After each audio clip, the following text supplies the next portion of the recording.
our campaigns are filled with cool gridded maps, and while we can get across the gist of these locations with our own illustrations, I'm willing to bet our players would enjoy the real thing. And it turns out it isn't so hard to do. It only took me a little over 15 minutes to take this map from a digital asset to the tabletop. So, if you got any maps you want to get in front of your players, follow along and I'll show you how to scale, print, and play on any map. Step 1. You have to find digital versions of the maps you want to print. Sadly, if you bought a hard copy of a D&D sourcebook, you didn't get any digital assets to go along with it. Fortunately, some of the maps for some sourcebooks are freely available online. Just do an image search. You'll find the Tomb of Annihilation has all the maps available for it. Try to find maps that are player-facing or non-annotated. These maps will have all the reference numbers removed, and they'll be a bit prettier for it. Try to get maps with a lot of pixels. We're going to be blowing these up, and if they don't have enough pixels to start with, it's going to look really stretched and not so great.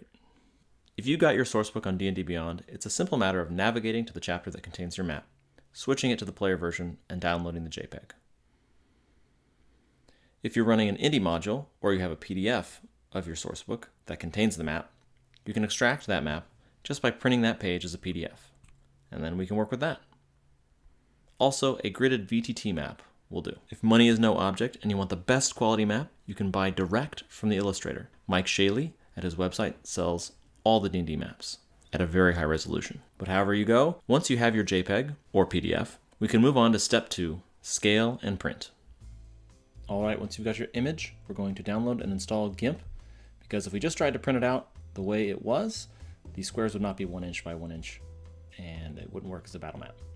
So, once our image is loaded into GIMP, we will navigate to the top right, click the Measure tool, then press Control, scroll in, and get a nice close look at a square.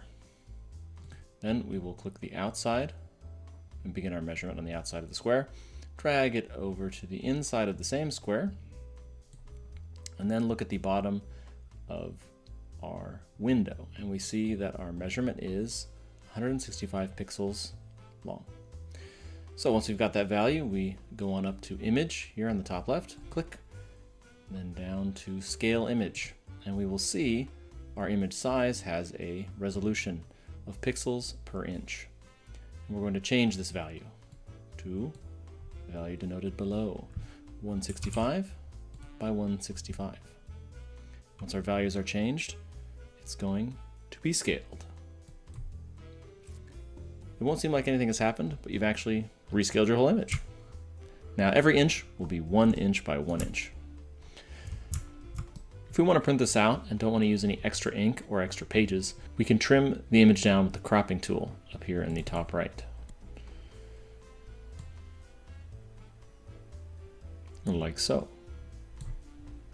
Now we come to a fork in the road, because we can print this out as a poster and stitch it together by hand, or we can select each individual area and print that out separately. If we just want to get going and print it out, we go up to File, Export As, and change our file type to PDF, and export. Then we open our file in Adobe, go up to Print, and print as poster. And then we'll see the sections that it will print it in and how large it will be, 32 by 22 inches in this case. We can add cut marks here, which will act as guides when we go to cut our map. And print. After you print as poster, they'll look something like this. Before we get too deep into finishing up the poster version of an entire dungeon, what if we just want to print out part of a dungeon, like where an encounter is likely to occur? To do that, let's head back into GIMP. Let's say I think a big fight is going to occur in these rooms over here. I can go over to the crop tool, and I can count out an area that is no more than about 8 by 10, because one sheet of paper can fit 8 inches by 10 inches of these squares. So I'll try to crop this area.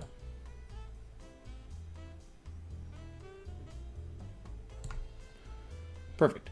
So now I'll click the center. Everything else has disappeared. Go back up to File, Export As, Frag boss fight.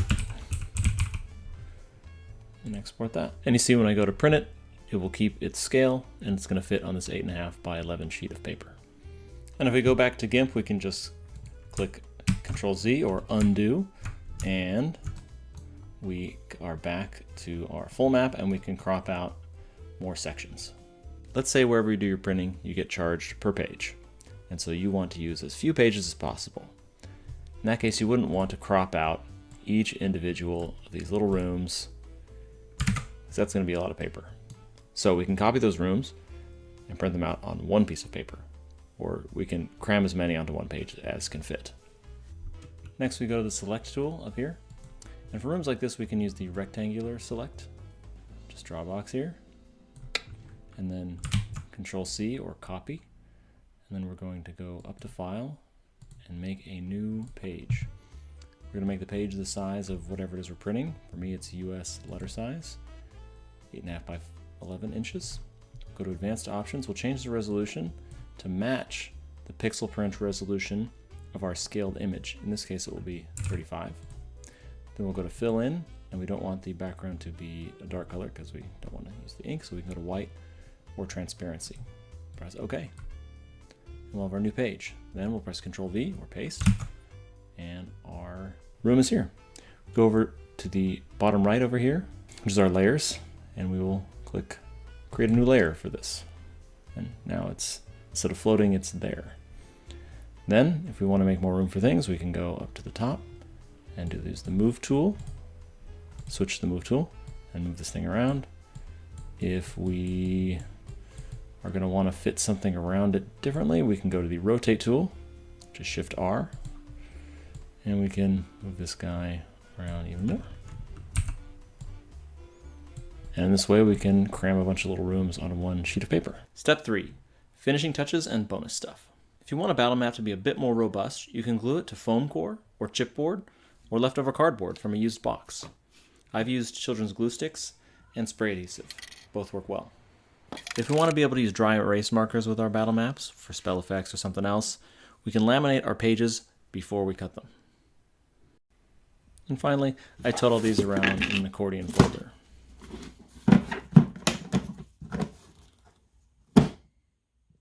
So what do you think? You going to use this in the future, or are you going to draw out your encounter maps by hand? I, for one, am excited to print out all the cool illustrations in all of the official D&D modules. I'm sure my players will love them. Sadly, this method just doesn't work for huge dungeons. Even if I wanted to print 100 pages, who has a 10 by 7 playing area? No, exploring huge dungeons will need another solution. Click here for that solution, or subscribe and hit the bell icon if I haven't uploaded that yet, and you'll be notified as soon as it's up.